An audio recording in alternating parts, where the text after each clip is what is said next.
Hola, ¿qué tal? Vale, vamos a hablar de la Segunda Guerra Mundial en este vídeo. Ocurre que siempre que se habla de la guerra, de la Segunda Guerra Mundial, el periodo más trágico, horrible y bueno, aberrante en muchos aspectos de la historia de la humanidad, eh, siempre ocurre, decía, que me quedo con la sensación de que faltan muchos aspectos que comentar y muchos elementos que describir y cuestiones que son objeto de análisis, ¿no? Sin embargo, voy a intentar hacer un resumen muy breve, aún a sabiendas de que me quedo corto y de que todo esto tiene que ser enriquecido con el estudio de cada uno, ¿vale? Más adelante, no será ahora, pero más adelante, quizás meses a posteriori, pues haga más vídeos sobre esta cuestión. Vamos a ver, hay que tener en cuenta que antes de que se cumpliese los 50 años de siglo ya el mundo atraviesa, y concretamente el continente europeo, dos guerras mundiales, llamadas adecuadamente así porque los enfrentamientos suceden en los continentes, ¿no? En la primera, pues en África hubo enfrentamientos, también hubo en Asia, también hubo, bueno, en el Océano Pacífico, en el Atlántico, y en esta Segunda Guerra Mundial, pues aún más, ¿vale? Vemos que también abarca áreas aún mayores de lo que había sido en la Primera Guerra Mundial.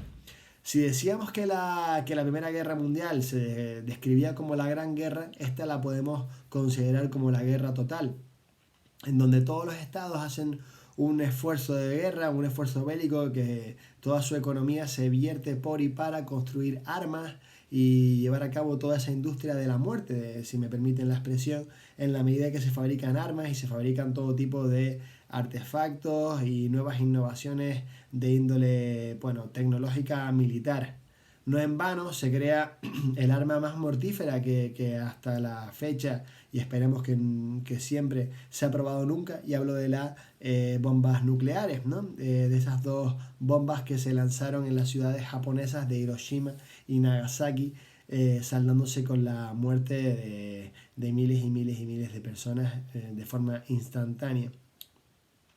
Vamos a ver algunos puntos a tener en cuenta. Recuerden que esta guerra se sucede, entre otras muchas cosas, por la aparición de esos totalitarismos, del fascismo italiano y de, por supuesto, el alemán. También ese imperialismo, esa visión expansionista de Japón, como ya hemos apuntado en vídeos anteriores, y de cómo todos estos tres países estaban en desacuerdo con lo que había tenido lugar en los tratados de paz de la Primera Guerra Mundial. Sobre todo el caso de Alemania con el Tratado de Versalles, al considerar un dictado y una humillación todas aquellas condiciones y todas aquellas deudas que tenían que afrontar, pagar y asumir debido al conflicto previo. Irrumpe estas figuras megalomaníacas, estos personajes que son Mussolini, que por supuesto es Hitler. Y bueno, el caso de Japón es un poco más complejo, pero el emperador también es responsable o corresponsable de lo que tiene lugar en su país. Y a raíz de ahí, bueno, pues empieza un conflicto que comienza el 1 de septiembre del 39 y que acaba el 2 de septiembre del año 45, una vez se rinde Japón al lanzarse las bombas ya mencionadas. Vamos a ver, si hablamos de que la Primera Guerra Mundial tuvo 10 millones de muertes, estas estamos afirmando de que hay más de 50 millones de personas, más de 50, podemos hablar hasta, hay cifras y estudios que hablan de 60, bueno, de personas que pierden la vida. Que pierden la vida ya no solamente soldados, que también había ocurrido en el anterior, sino que también muchísimos civiles. Civiles que sobre todo son, bueno, pues personas que consideran inferiores desde el punto de vista étnico, y esto es responsable en grandísima medida pues los nazis. Si bien es cierto que Japón también lo llevó a cabo, si bien es cierto que la Unión Soviética también lo llevó a cabo, ¿no? Con muchas ejecuciones. Por ejemplo, pues en la Unión Soviética tuvo lugar la matanza de Katyn, el bosque de Katyn, que bueno, eso fueron contra militares. Y por supuestísimo hay que hablar y hay que sentarnos a pensar en lo que supusieron esos campos de la muerte que constituyeron los campos de concentración nazis, en donde se ejerció ese exterminio judío, ese holocausto, cuyo cometido, como estamos afirmando, era llevar al final, la solución final que hablaba Himmler y Hitler, era llevar a todas estas personas que por el mero hecho de ser judías no merecían vivir y, como decía, las llevaban a las cámaras de gas donde eran sistemáticamente asesinados. Es un momento de muchas armas, se crean pues nuevos prototipos de aviones, de submarinos, de tanques, de misiles, de todo tipo de armamento que podamos imaginar, ya hemos hablado de las bombas, se van creando en este periodo de tiempo. Mm, por supuesto, bueno, ya lo he dicho, los submarinos alemanes, aviones, también hay un gran desarrollo de los radares decisivos y los sonares decisivos para la lucha, por ejemplo, la batalla de Inglaterra o también para pues la lucha en el Atlántico. Bien, es una guerra mundial, como también apuntaba antes, porque hay enfrentamientos, hay combates. Bueno, el Pacífico es un área de mucho combate entre Japón y Estados Unidos. Hay combates en Oceanía, evidentemente. Hay combates en Asia, hay combates en África, hay combates en Europa, qué duda cabe. Si bien en la Primera Guerra Mundial la mujer había tenido una gran presencia y se había incorporado al mercado laboral con mucha fuerza y rotundidad, en esta ocasión pues se multiplica aún más la presencia del género femenino, de las mujeres en las industrias, en la economía de guerra, en todos los países, dando lugar a un paso en adelante en su protagonismo social. Si hablábamos de penas, de penurias, si hablábamos de hambre, si hablábamos de refugiados, todo eso se multiplica como nunca antes en la historia de la humanidad. Miles y de millones de personas que se ven obligadas a abandonar sus hogares, miles de millones y millones de personas que pasan hambre, que pasan penuria, que no tienen con qué comer, que tienen que racionar todo lo que poseen, porque todo se destina a la producción de las armas. Es una cultura de la violencia que va a irrumpir en la psique, en la moral de los europeos en especial y de todo el mundo en general, pero sobre todo estamos hablando de Europa. Países enteros que van a ser sometidos a un control por parte de los nazis. Muchos son estados aliados, otros son incorporados al Reich, otros tantos son estados satélites que van a estar bajo el control y bajo el dominio. La Gestapo, las SS van a ejercer el horror en esos lugares. La gente tendrá la obligación de responder, aunque es cierto, por otra parte, que van a surgir movimientos de resistencia dentro de estos países para poder, bueno, luchar contra la ocupación nazi, perdonen, intentarán boicotear, intentarán hacer lo posible para derrotar al enemigo, aunque no tienen muchas armas para ello. Bueno, hay varias conferencias, tenemos la conferencia de Teherán en el 43, tenemos la de Yalta en el 45 de febrero, la de Potsdam y tenemos la de París en el 46 una vez acaba la guerra. En todas ellas se van reuniendo los principales líderes de los países, sobre todo estamos hablando de Stalin en el caso de la Unión Soviética, hablamos indiscutiblemente de Churchill, un líder decisivo y desde luego vital para la victoria de los aliados.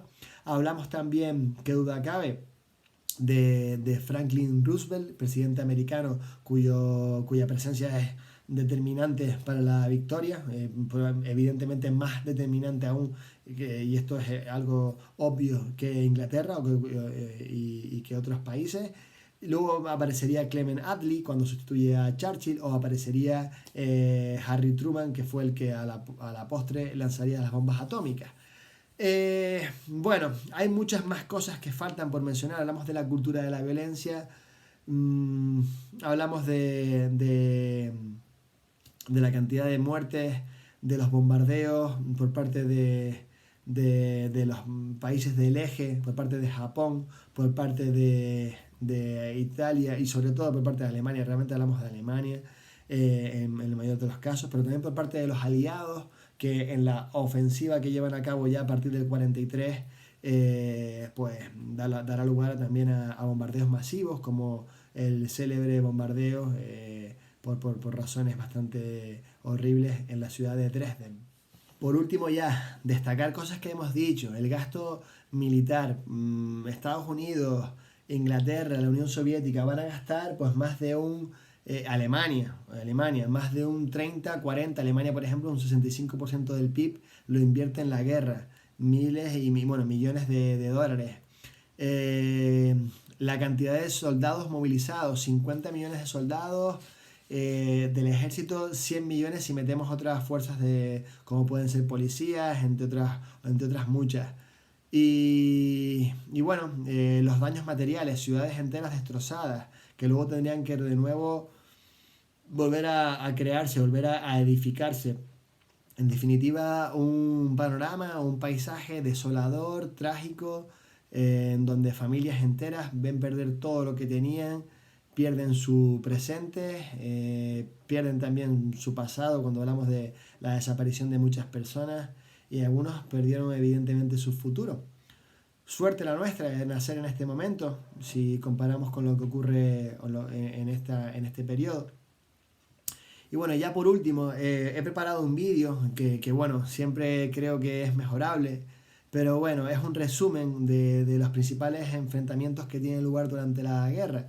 Hay que tener en cuenta que podemos clasificar, siempre con matices, la guerra en dos etapas. Una primera etapa, que son las ofensivas del eje, que irían desde la invasión de Polonia en septiembre del 39 hasta la operación Barbarroja en junio del 41, o incluso, ¿por qué no?, el ataque de la aviación japonesa a la base militar, a la base naval de Pearl Harbor en Hawái del ejército americano, el 7 de diciembre del año 41. En esa etapa incluimos pues la invasión de Alemania, de la invasión de Bélgica, de Holanda, de Dinamarca, de Noruega por parte de Alemania. También incluimos esa división entre la Unión Soviética y Alemania de Polonia. También la Unión Soviética cómo va a invadir Finlandia. La invasión de Yugoslavia y de Grecia por parte de Alemania.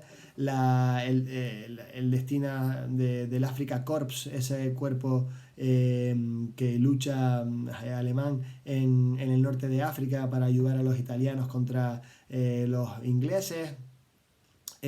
Bueno, la ocupación de Francia indiscutiblemente y el intento casi se consigue, ¿no?, de invadir la Unión Soviética por parte de los alemanes. En la segunda etapa, cuando ya entra Estados Unidos en la guerra, hablamos de las ofensivas en el Pacífico, la batalla del Mar del Coral, la batalla de Guadalcanal y sobre todo la batalla de Midway, muy importante esta, que son, bueno, esta última es una victoria americana, las otras son más o menos empates técnicos, y como poco a poco Estados Unidos empezará a ir recuperando todos esos territorios que Japón había invadido una vez tuvo lugar el ataque de Pearl Harbor. Hasta que al final pues tienen lugar las bombas nucleares en Japón y se rinde. Bien, hablamos también de cómo son derrotados en el Afrika Korps en el Alamein y todo lo que eso implica, la llegada de los americanos con el apoyo también de franceses y británicos hacia el norte de África y empezar a reconquistar Italia, cómo matan a Mussolini, eso no está puesto en el vídeo, ¿vale? Mussolini, los partisanos lo acaban capturando y lo acaban matando y hacen de su cuerpo un guiñapo, siendo colgado boca abajo en una plaza junto con Clara Petacchi, que era la mujer de Mussolini, y hacen todo tipo de barbaridades con sus cuerpos. Y luego, por supuesto, el desembarco de Normandía, 6 de junio del 44, y cómo todos los aliados empiezan a avanzar, americanos, franceses también, que no tanta cantidad, evidentemente. Ahí aparece la figura de Charles de Gaulle, junto también con los británicos, por el oeste, mientras que los soviéticos, un ejército súper numeroso, un ejército que combate muchísimo y que pierde a muchísima gente, a millones y millones y millones de rusos y rusas, porque también vemos a muchas mujeres combatiendo, y que sin embargo no paran de avanzar. Recuperan Leningrado, recuperan Kiev, recuperan Stalingrado, bueno, y tienen lugar un montón de batallas, ¿vale? Entonces, dicho lo dicho, y aún a sabiendas de que faltan cosas, de que hay muchas cuestiones que podemos tratar, pero que por lo menos de momento dejaré que ustedes, si están interesados, indaguen y exploren y conozcan, ¿vale? Y todo tipo de anécdotas y todo tipo de singularidades,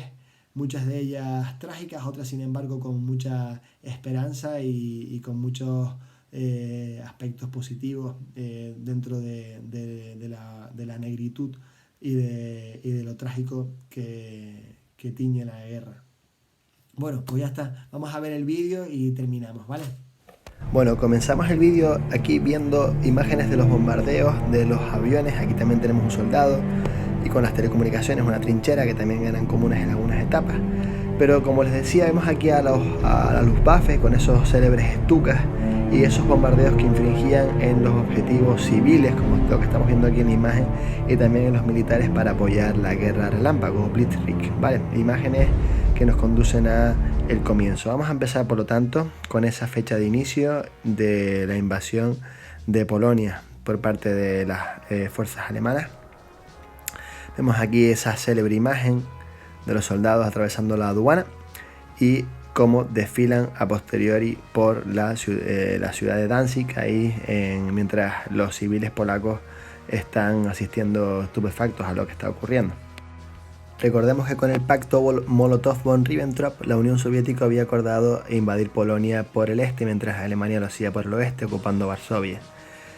Al final, pues vemos que tras varias batallas, el 6 de octubre del 39 ya es completamente conquistada, dando lugar a todo tipo de campos de concentraciones que se empiezan a crear bajo el comando de Himmler para recluir a todos los civiles polacos y judíos también, donde va a llevar a cabo pues la construcción del campo de Auschwitz, como bien sabemos. Después de un periodo de tiempo que coincidirá con la guerra falsa, la Drôle de Guerre o la Funny War, en abril empiezan a haber de nuevo nuevas operaciones importantes. Invade Alemania, Noruega y Dinamarca, mientras que la Unión Soviética también invade Finlandia y controlan la posición de Narvik, en donde encontrarán unas grandes posesiones de hierro necesarias para la industria armamentística alemana.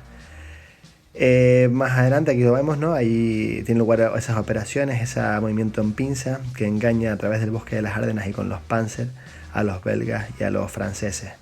Ya vemos aquí las imágenes y estamos yendo muy rápido de cómo los soldados alemanes, la Wehrmacht, acaba desfilando, aquí lo tenemos ya, en las calles de París, siendo pues su principal enemigo, totalmente humillado con estas tropas pues caminando y con la estampa de Hitler y sus generales victoriosos en la capital de Francia. Se crearía también el gobierno de Vichy, del que ahora vamos a hablar. Es un momento de gran triunfo para los países del eje. Aquí tenemos esa zona ocupada y la otra parte pues pasa a estar bajo el otro gobierno títere en la ciudad de Vichy.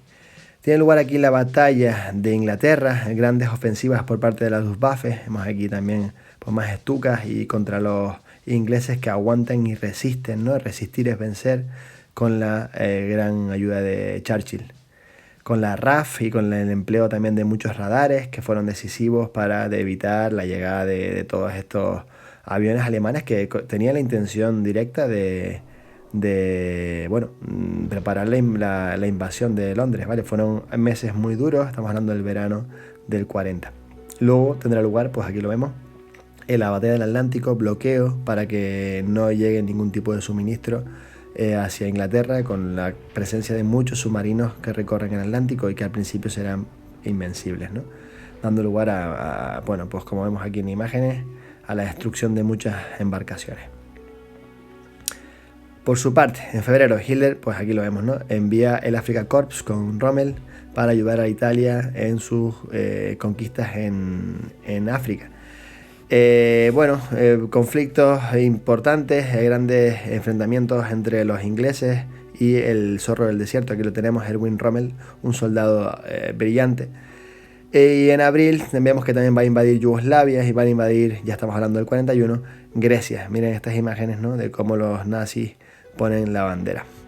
Lo más importante indiscutiblemente es esta operación Barbarroja el 22 de junio, con la intención directa de, avanzando por varios frentes, invadir la Unión Soviética. Por el Báltico, por Kiev, por Ucrania, y muy cerca están, porque en verano es muy fácil, aquí lo vemos, ¿no? El avance es imparable, y los soviéticos, asustados, incapaces de afrontar la guerra, se van hacia sus propias tierras, hacia el interior. Parecía el momento decisivo de la derrota de la Unión Soviética, cosa que finalmente no ocurrió, ¿no?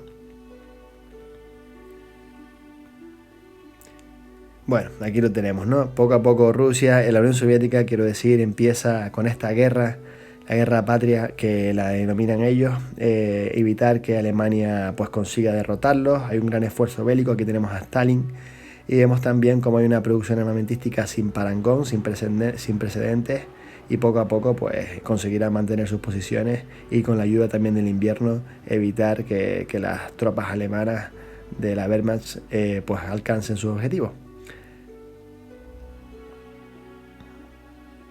Vemos que hay un asedio en Moscú, también en Leningrado.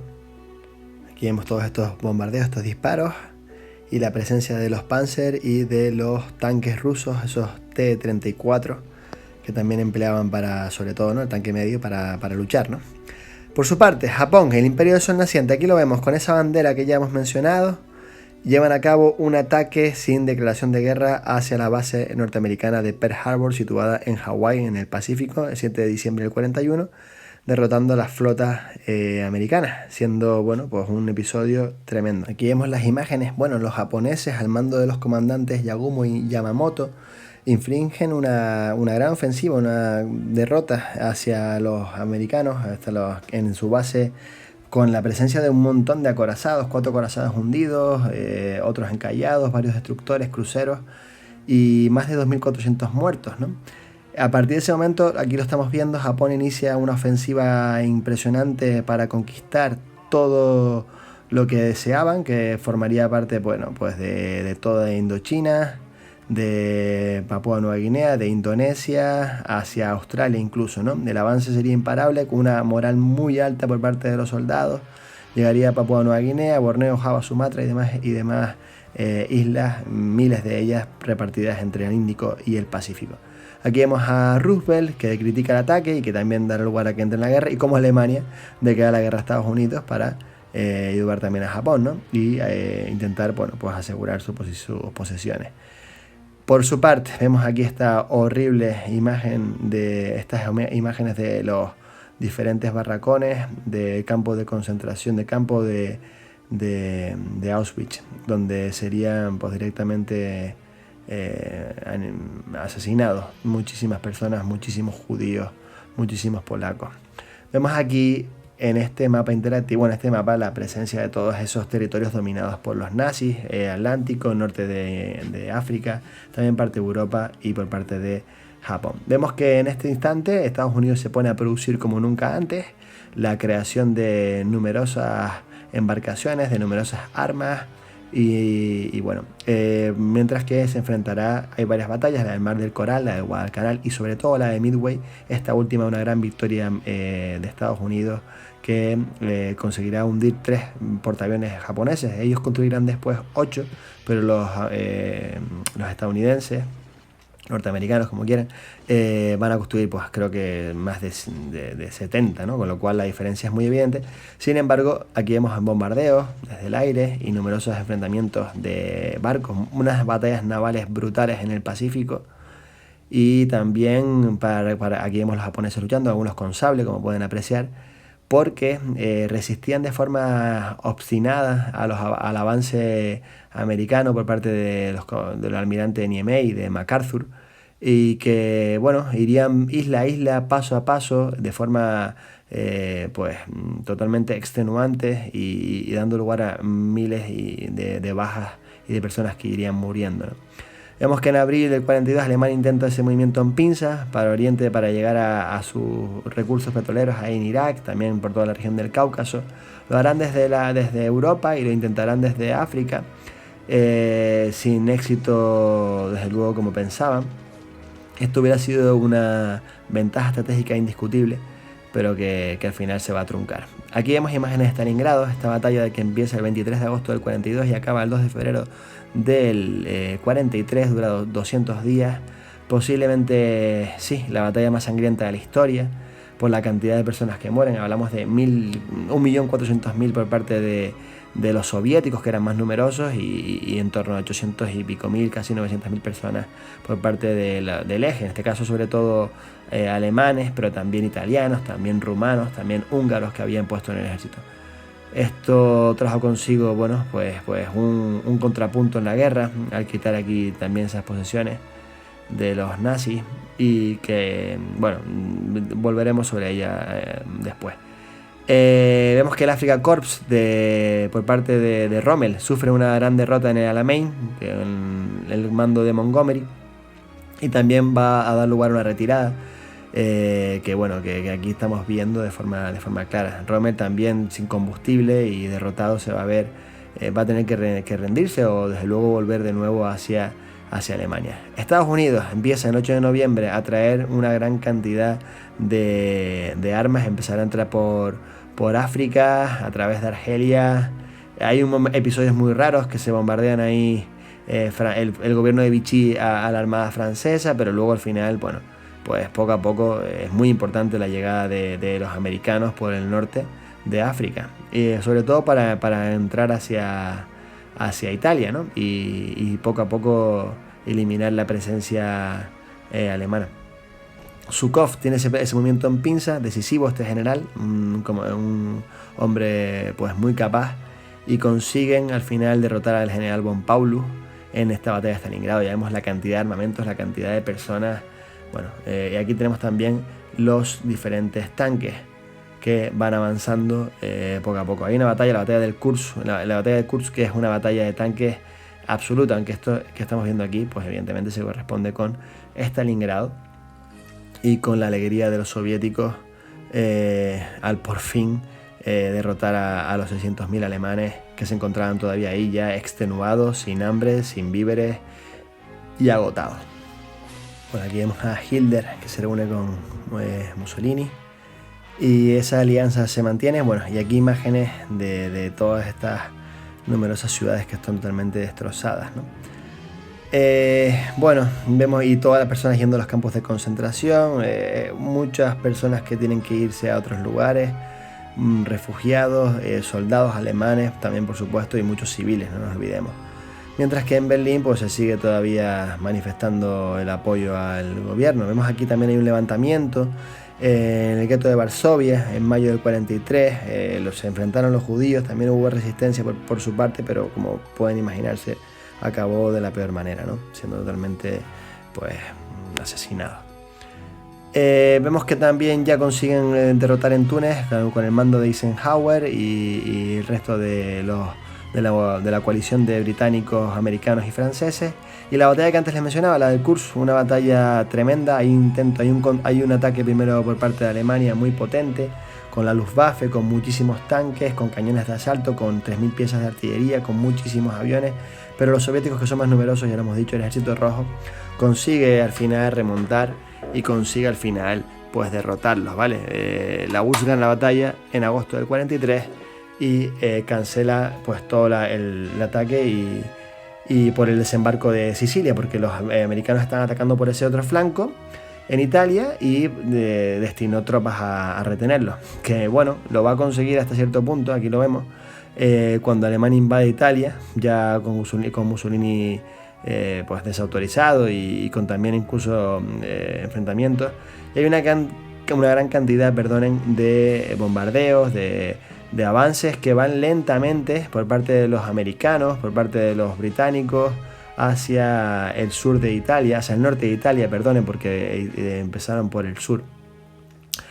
Paralelamente, pues los soviéticos van poco a poco reconquistando territorios. Vemos que aquí lo encontramos, ¿no? El sitio del Leningrado concluye en enero del 44, consiguen retomar de nuevo Kiev y tiene lugar aquí el gran momento de la guerra, que es el desembarco de Normandía el 6 de junio del 44, y poco a poco irán avanzando y recuperando toda parte de Europa. Paralelamente, Estados Unidos continúa su reconquista del Pacífico, lenta pero segura, y toma la isla de Saipán en julio del 44, una batalla o un logro decisivo. Aquí vemos los enfrentamientos aéreos entre los aviones japoneses y los americanos, y pues yendo isla por isla, como antes mencionábamos, numerosas bajas, desgaste tremendo, numerosas batallas continuas que cuesta sudor y lágrimas y mucha muerte para los americanos, ¿no?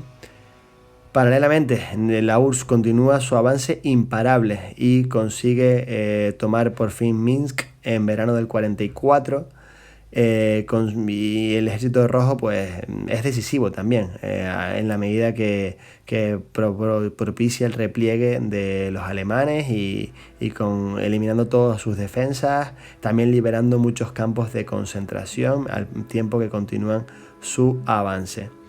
Cuando se desembarca en Normandía, pues hay otros nuevos desembarcos en otras áreas en el sur de Francia, y vemos ahí la resistencia muy importante dentro de las mismas ciudades, dentro de París, para por fin derrotar la ocupación nazi. Vemos también como Varsovia pues por fin también liberada ya en enero del 45, poco a poco, por los soviéticos. Aquí lo estamos viendo.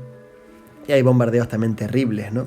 Como este bombardeo de la ciudad de Dresde en Alemania el 13 y 15 de febrero, con una cantidad enorme de bajas civiles, muchos alemanes que mueren, que son también pues asesinados por estas bombas, ¿no? Vemos las imágenes, son espeluznantes, un bombardeo tremendo, donde también eliminan, claro, industrias y fábricas, pero que se trae consigo muchísimas bajas civiles.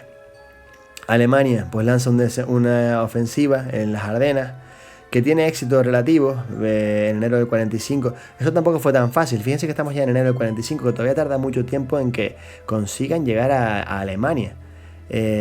Por lo tanto, los alemanes hasta el último momento, Hitler no pide la paz, sigue peleando y por lo tanto pues, sigue trayendo numerosas muertes. Aquí tenemos esta mítica imagen de la conquista de Iwo Jima en marzo del 45, mientras que consiguen avanzar, ya cada vez quedan menos cazas japoneses y hay grandes bombardeos terribles en ciudades del archipiélago japonés, como esto que vemos aquí en Tokio. Esto trae consigo muchas muertes, evidentemente, de civiles y también de militares, claro está, aparte de muchos otros objetivos militares, ¿no?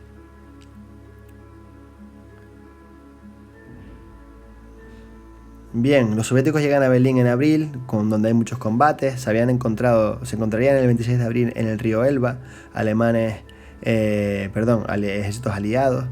Y los soviéticos, bueno, hay enfrentamientos terribles, muy crueles en las calles, hasta que, en breve lo veremos, Hitler se acaba suicidando, está en su búnker, sigue sin pedir, aquí vemos la puerta de Brandenburgo, y la cantidad de bajas todavía que siguen existiendo. Aquí tenemos las últimas imágenes filmadas de Hitler, ya en esos meses, fíjense los últimos soldados que tiene, son niños, son adolescentes, preadolescentes, que se ven obligados a combatir y que resisten. Hitler se suicida en el búnker, un acto muy, muy valiente, ¿no? Se suicida en el 30 de abril y el 8 de mayo Alemania acaba capitulando. Fíjense qué terrible, pues estos niños que están obligados a combatir, ¿no? Aquí vemos la imagen del ejército rojo y esta soldado, esta mujer que está, bueno, pues haciendo estas señales y que demuestra pues el control de la ciudad, ¿no? Vemos aquí como el mariscal Keitel pues acaba firmando la rendición. Estamos hablando ya del 8 de mayo. Por último, aquí vemos esa resistencia de los kamikazes, de los japoneses que se lanzaban directamente hacia los objetivos, suicidándose en el acto, y incapaces de ver la rendición como una opción. Vemos aquí algunos cazas y vemos cómo se lanzan hacia los diferentes portaaviones americanos. Los soldados tienen que huir para evitar morir en el acto. Tremendo esta acción tan fanática, ¿no?, por parte de la resistencia. El episodio más terrible, indiscutiblemente, son las bombas de Hiroshima y Nagasaki, el 6 y 9 de agosto del 45, donde, bueno, la gravedad de esta arma que había lanzado el presidente Truman demuestra a Japón que tenía que rendirse. Lo hace por fin el 2 de septiembre, aquí vemos al emperador y vemos también al alto mando que acaba, ante el horror nuclear, rindiéndose y firmando el armisticio.